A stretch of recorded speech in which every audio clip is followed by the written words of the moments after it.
ان اللہ ملائکتہ یصلون علی النبی یا ایھا الذین آمنوا صلوا علیہ وسلموا تسلیما۔ میلاد شریف یا میلاد باسعادت حضرت صلی اللہ علیہ وآلہ وسلم کے تعلق سے روزانہ میسیجز بھیج رہا ہوں اور انشاءاللہ مزید کچھ دن بھیجتا رہوں گا، لیکن 12 ربیع الاول کے پیش نظر آپ کا تذکرہ نہایت ہی مختصر انداز سے پیش خدمت ہے۔ مختصر تذکرہ فخر موجودات، سرور انبیاء، خاتم الرسول، محبوب حق حضرت محمد مصطفیٰ صلی اللہ علیہ وآلہ وسلم۔ اللہ پاک سب سے پہلے نور محمدی پیدا فرمایا، اللہ پاک سب سے پہلے نور محمدی پیدا فرمایا۔ آپ صلی اللہ علیہ وآلہ وسلم نے خود فرمایا، کنت نبیا آدم بین الماء والطین، میں اس وقت بھی نبی تھا جبکہ آدم علیہ السلام ابھی پانی اور مٹی میں خمیر کیے جا رہے تھے۔ آپ صلی اللہ علیہ وآلہ وسلم نے فرمایا، اول ما خلق اللہ نوری، سب سے پہلے اللہ نے میرے نور کو پیدا فرمایا۔ آپ صلی اللہ علیہ وسلم نے یہ بھی فرمایا، انا من نور اللہ وخلق کلہم من نوری، میں اللہ کے نور سے ہوں اور تمام خلق میرے نور سے ہے۔ آپ صلی اللہ علیہ وسلم نے فرمایا، نحن السابقون الآخرون، ہم سب سے سابق ہیں مگر دنیا میں سب سے آخر ہے۔ آپ کا نور مبارک آدم علیہ السلام کی پیشانی میں رکھا گیا، چنانچہ آدم علیہ السلام جنت میں جدھر سے بھی گزرتے آپ کے نور مقدس کی بدولت، یعنی محض آپ کے نور مقدس کی بدولت یا برکت کی وجہ سے ملائکہ ان کی بے حد تعظیم کرتے۔ آپ کے نور کے بنا پر ہی اللہ تعالیٰ آدم کو مسجود ملائک بنایا۔ آدم علیہ السلام کو مسجود ملائک اگر بنایا تو محض آپ کے نور پاک کی تعظیم کروایا۔ یہی نور مقدس تمام پیغمبروں، خاص طور پر حضرت نوح علیہ السلام، اسماعیل علیہ السلام، ابراہیم علیہ السلام وغیرہ کو ہر مشکل کے وقت کام آیا۔ عرش پر کلمہ طیبہ لا الہ الا اللہ محمد رسول اللہ لکھا ہوا ہے، جس سے نہ صرف آپ کا مقام محبوبیت ثابت ہوتا ہے، وہیں آپ کا نور مقدس کب سے موجود ہے اس کا بھی پتہ چلتا ہے۔ حضرت شیخ عبدالحق محدث دہلوی نے اپنے بعض تصانیف میں واضح فرمایا ہے کہ علماء متاخرین میں سے محققین کے نزدیک حضرت صلی اللہ علیہ وسلم کے آبا و اجداد تمام کے تمام صاحب امام اور مطہر سے آپ کے نسب شریف کے مطابق تمام ارباب سیر و اصحاب علم نسب سب متفق ہیں۔ البتہ آپ صلی اللہ علیہ وسلم کا نور مبارک حضرت آدم علیہ السلام سے تمام مقدس و مطہر وجودوں سے گزرتا ہوا یا جسموں سے گزرتا ہوا آپ کے والد ماجد حضرت عبداللہ رضی اللہ تعالیٰ عنہ تک پہنچا، تو ان کی کیفیت یہ تھی کہ چہرہ نور سے دمکتا تھا، کسی پہاڑ پر چڑھتے تو انوار کا ظہور ہو کر مشرق تو مغرب پھیلتا، جس کا مطلب یہ ہے کہ آپ کا دین مشرق تو مغرب پھیلے گا۔ آپ جس جگہ بیٹھتے زمین سے آواز آتی، سلام ہو تم پر اے نور محمدی کے امانت دار۔ آپ کسی سو کے درخت کے نیچے بیٹھتے تو وہ ہرا بھرا ہو جاتا، اس کا مطلب یہ ہے کہ آپ قیامت پر متعدل زندہ ہو جائیں گے۔ جب آپ کا نور مبارک اپنے والدہ ماجدہ حضرت بی بی فاطمہ رضی اللہ تعالیٰ عنہا کے پیٹ میں منتقل ہوا تو ان کا کیفیت یہ تھا کہ انہیں آواز آتی، لوگوں خوش ہو جاؤ کہ نہایت برکت والے نبی صلی اللہ علیہ وسلم اس عالم میں تشریف لا رہے ہیں۔ آپ چلتے تو جو بھی پتھر آپ کے پیروں میں آتا موم کی طرح نرم ہو جاتا ہے۔ ایک کے بعد ایک پیغمبر آتے اور انہیں مبارکباد دیتے کہ بی بی تمہارے پیٹ میں رحمت اللہ علیہ ہے، وہ ہمارے شاہ ہیں، وہ تولد ہوں تو ان کا نام محمد رکھنا صلی اللہ علیہ وآلہ وسلم۔ آپ کی ولادت باسعادت 12 ربیع الاول پیر کے دن ہوئی اور وقت صبح صادق کا تھا۔ جب آپ پیدا ہوئے تو مختون اور ناف زدہ تھے، یعنی ختنہ شدہ تھے اور ناف کی رگ بھی کٹی ہوئی تھی۔ مطلب یہ ہے کہ آپ صلی اللہ علیہ وسلم کو شکم مادر میں خون کی خوراک نہیں ملی، بلکہ آپ کی پرورش نور سے ہوئی۔ بوقت ولادت حضرت بی بی فاطمہ رضی اللہ تعالیٰ عنہا نے دیکھا کہ 3 جھنڈے، ایک مشرق میں، ایک مغرب میں اور تیسرا خانہ کعبہ پر نصب ہے۔ بی بی آسیہ، بی بی مریم وغیرہ سابقہ بزرگان جمع ہیں، فرشتے آفتاب میں کوثر و سلسبیل جنت سے لا کر حضور کو غسل دینے کے انتظار میں ہیں۔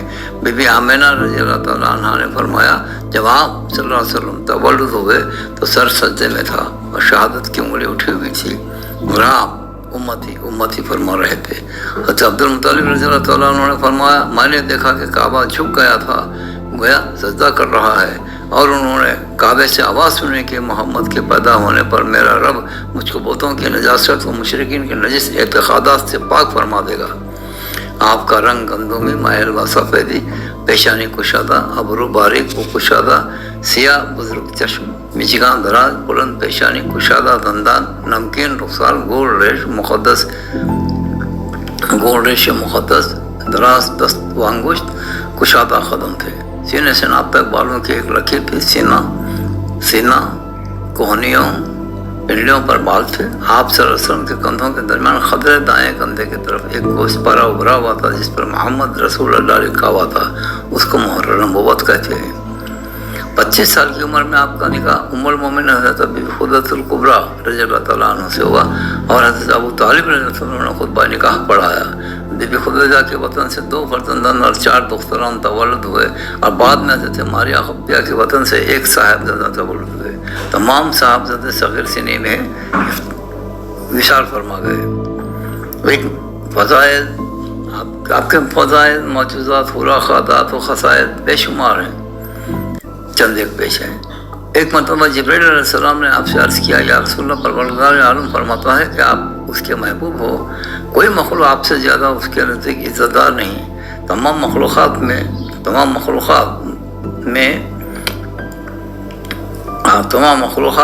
میں نے محض میرے محبوب کی قدر و منزلت کے اظہار کے لیے پیدا کیا، آپ کا مقام اور مرتبہ بتانے کے لیے پیدا کیا۔ آپ کے فضائل مقام و مراتب کے بارے میں اللہ پاک نے قرآن مجید قرآن حمید میں واضح فرما دیا ہے۔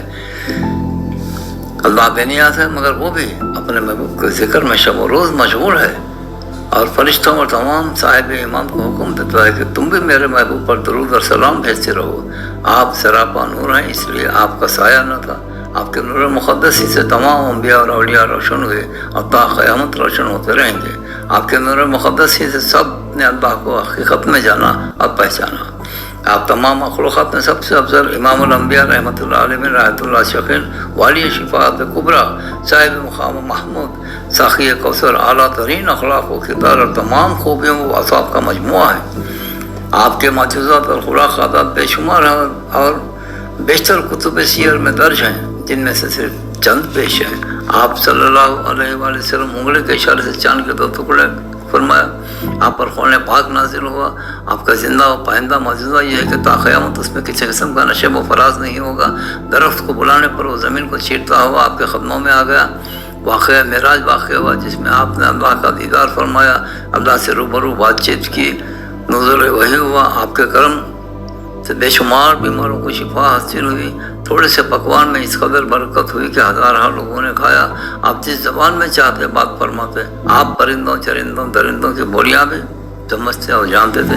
دانہ خرما سے شہد جاری ہو گیا، دانہ خرما بیش بہا گوہر بن گیا۔ آپ کی ایما پر قبلہ کا رخ تبدیل ہوا، پتھروں نے بھی آپ کی نبوت کی شہادت دی۔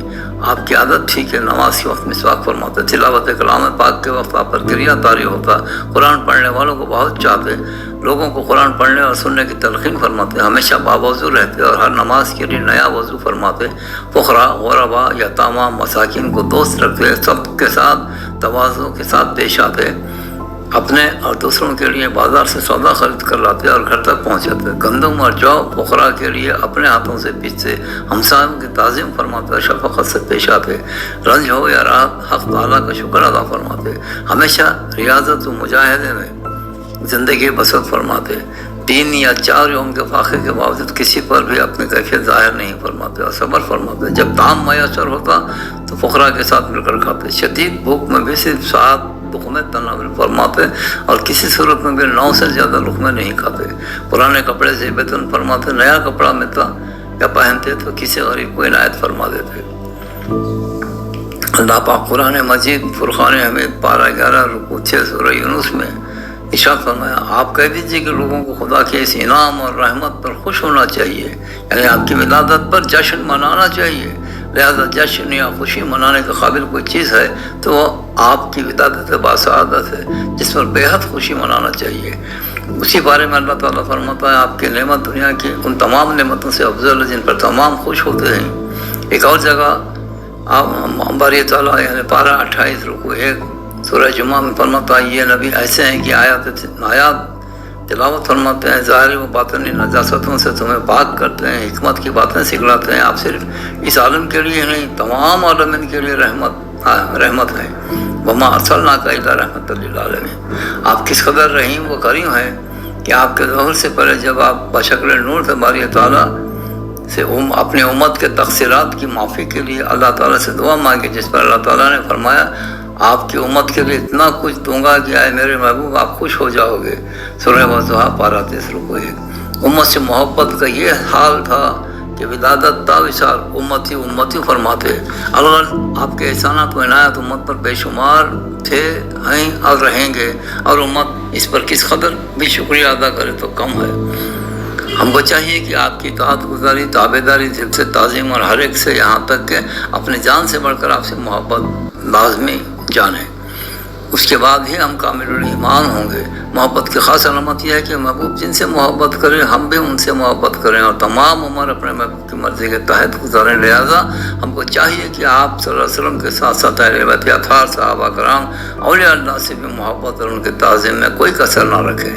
آپ صلی اللہ علیہ وسلم کا ارشاد ہے تم میں سے کوئی مومن نہ ہوگا جب تک کہ میں اس کی ذات، اس کی اولاد، اس کے والدین اور سب لوگوں سے محبوب نہ بن جاؤں۔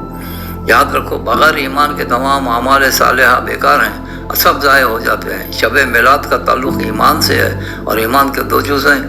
دوسرا جز محمد رسول اللہ ہے اور شب میلاد کا تعلق اسی دوسرے جز سے ہے۔ چونکہ ایمان ہو تو اعمال ہیں، یعنی ایمان افضل ہے اعمال سے۔